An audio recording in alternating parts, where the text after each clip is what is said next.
दोस्तों आज आप सुबह उठते हो, ब्रश किया, क्लोजअप, नहाए, लक्स या लाइव बॉय, बाल धोए, सनसिल्क, कपड़े धोए, सर्फ एक्सल या व्हील, निकलते वक्त लगाया पॉन्ड्स या ग्लो लवली और आपको पता भी नहीं चला कि ये सब एक ही कंपनी के प्रोडक्ट थे। अब सवाल सुनिए, क्या कोई कंपनी ऐसी हो सकती है जिसके प्रोडक्ट दुनिया की आधी आबादी रोज इस्तेमाल करती हो? जवाब है हाँ।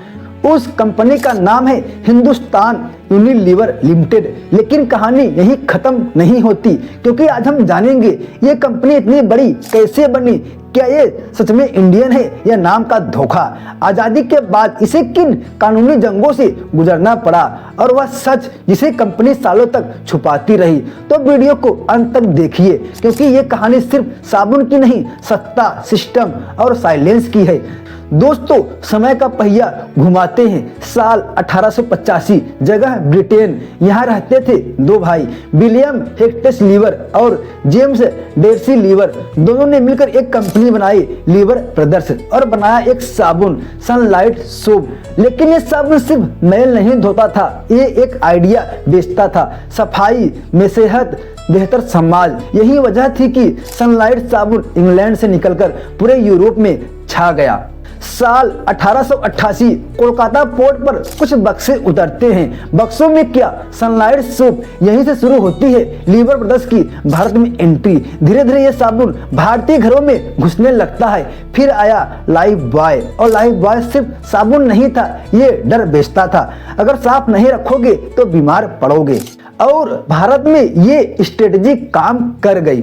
दोस्तों अब कहानी मुड़ती है नीदरलैंड्स की तरफ। यहाँ दो बिजनेसमैन थे, जॉर्गेंस और वेंडेनबर्ग। ये लोग जानते थे मार्जिन, यानी भारत में जिसे हम डालडा कहते हैं। 1927 में भारी कंपटीशन के कारण दोनों अपनी कंपनियों मर्ज कर दी, नई कंपनी बनी मार्जिन यूरिन। अब सुनिए सबसे बड़ा कनेक्शन, साबुन और मार्जरीन दोनों में क्या कॉमन है? पॉम ऑयल। उस वक्त पॉम ऑयल की भारी कमी थी, तो 1929 में liver brothers plus margin union ने हाथ मिला लिया और पैदा हुआ यूनिलीवर। यहीं से शुरू होता है एक ग्लोबल कारपोरेट साम्राज्य का। दोस्तों 1931 भारत में बनी पहली कंपनी हिंदुस्तान वनस्पति मैन्युफैक्चरिंग कंपनी।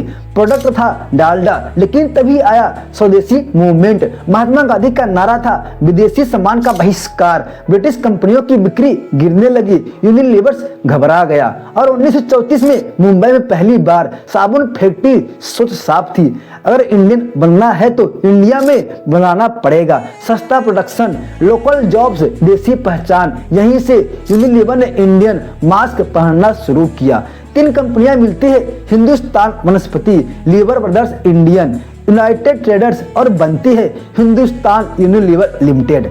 लेकिन दोस्तों असली खेल आजादी के बाद शुरू होता है। सरकार का नियम 51% से ज्यादा विदेशी मालिकाना नहीं चलेगा।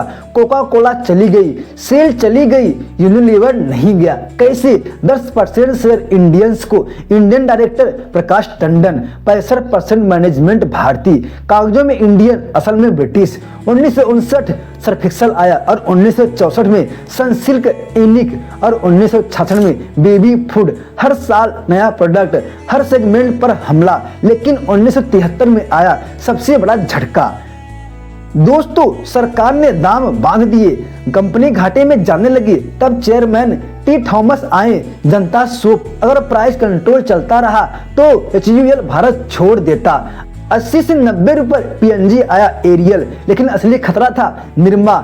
HUL ने जवाब दिया वीर सस्ता, स्किन फ्रेंडली, हर गांव तक, और बाजी पलट गई। तमिलनाडु एक पहाड़ी इलाका, कोडाईकनाल, यहाँ HUL की फैक्ट्री मरकरी थर्मामीटर बनाती थी। जहरीला मरकरी जंगलों में फेंका गया, नतीजा बच्चों पर असर, मजदूरों का दिमाग खराब हो गया, न्यूरोलॉजिकल डैमेज। 2001 फैक्ट्री बंद, 2016 मुआवजा।